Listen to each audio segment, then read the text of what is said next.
ఒక అందమైన ఉదయం.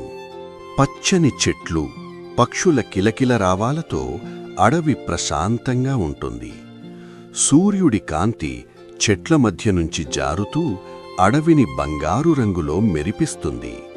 ఆ అడవిలో ఎన్నో జంతువులు ఆనందంగా జీవిస్తున్నాయి. అదే అడవిలో ఒక సింహం ఉంటుంది. అది అడవికి రాజు అయినప్పటికీ చాలా ధైర్యంగా మరియు గౌరవంగా జీవిస్తుంది. సింహం నడుస్తూ ఉండగా దగ్గరలోని జంతువుల దగ్గరకు చేరుతుంది. కాని అక్కడ ఉన్న జంతువులు అడవిలో ఒక నక్కను చూసి దూరంగా వెళుతూ ఉంటాయి. ఆ నక్క ఒంటరిగా ఉండేది. అందరూ దానిని అపార్థం చేసుకుని దూరంగా పెట్టేవారు. నక్క మాత్రం మౌనంగా బాధపడుతూ జీవించేది. ఇంతలో అడవిలో ఒక్కసారిగా కలకలం రేగుతుంది. కారుమబ్బులు కమ్ముకొని ఒక తుఫాను చెలరేగింది. కొన్ని జంతువులు భయంతో పరుగులు తీస్తాయి.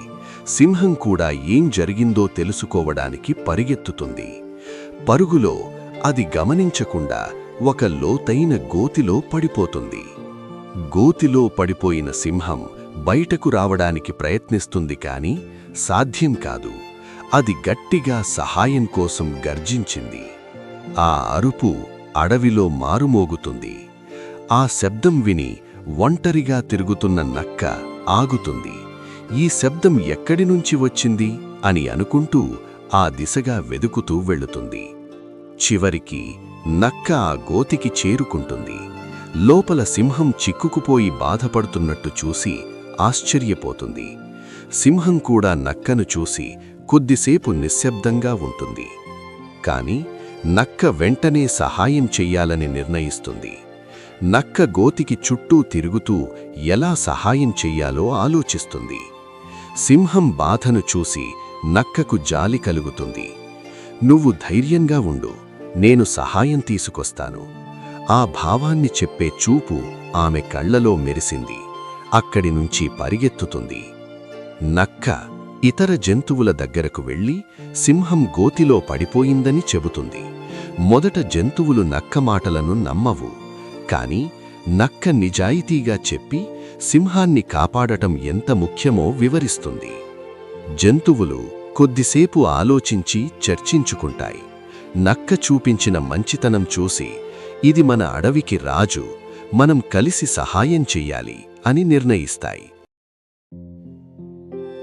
మనసు చూపిన దారిలో నడుస్తూ అమ్మ చెప్పిన మాటలను మార్గదర్శకంగా తీసుకొని ముందుకు సాగుతున్నాను. అందరూ కలిసి కట్టెలు, కొమ్మలు గోతిలో వేసి ఒక దారి తయారు చేస్తారు. కొంతసేపటి కష్టానికి తరువాత సింహం బయటకు ఎక్కి వస్తుంది. సింహం బయటకు వచ్చాక నక్కను చూసి కృతజ్ఞతతో మాట్లాడుతుంది. "నిజమైన స్నేహం రూపం నువ్వే. నిన్ను తప్పుగా అర్థం చేసుకున్నాం" అని చెబుతుంది. ఆ రోజు నుంచి అడవిలోని అన్ని జంతువులు నక్కను తమ స్నేహితురాలిగా అంగీకరిస్తాయి. అడవిలో మళ్ళీ ఆనందం తిరిగి వస్తుంది. నీతి: మనిషిని లేదా జంతువును బయట రూపం చూసి తీర్పు చెప్పకూడదు. నిజమైన మనసు ఎప్పుడూ వెలుగులోకి వస్తుంది. ఈ కథ మీకు నచ్చితే లైక్ చేయండి, షేర్ చేయండి.